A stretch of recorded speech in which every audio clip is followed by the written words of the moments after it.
सुंदरगढ़ में कला बैच परिधान करी कार्य चालू रखिंट सांबादिक बारंबार दाबी सत्वे सांबादिक मानकु राज्य सरकार प्रतारित करी चलिथिबा अभियोग होईछि। कार्यरत सांबादिक मानकु पेंशन प्रोटेक्शन आक्रिडेशन जोगाई देबाकु दाबी होईछि। पूर्व सरकार स्वास्थ्य बीमा लागू करथिबा बेले वर्तमान सरकार सांबादिकंकु अणदेखा करुथिबा अभियोग होईछि। सरकार तुरंत पदक्षेप न नेले आगकु पुणी आंदोलन कराजिबा बोली चेतावनी दिया जाईछि।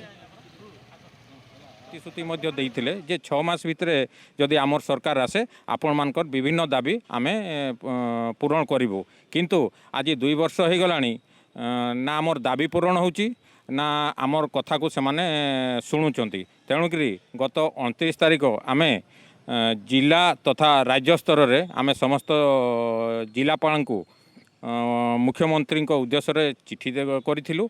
आज तार प्रतिवाद रे आमे कला बेच धारण करी बसीचु। देखा मिलूँ 2 वर्ष है सांबादिक मान कौन यह मनोभाव नक चुप होकर रोचे कि सांबादिक मान जो 6 दफा दाबी अच्छी से दाबी को आम पूरण करने निहाती आंदोलन रही। आज आम कला बेच परिधान करुचु एवं आगामी दिन जदि परिधान जदि न हुए तो आम आंदोलन पंथा धरमु।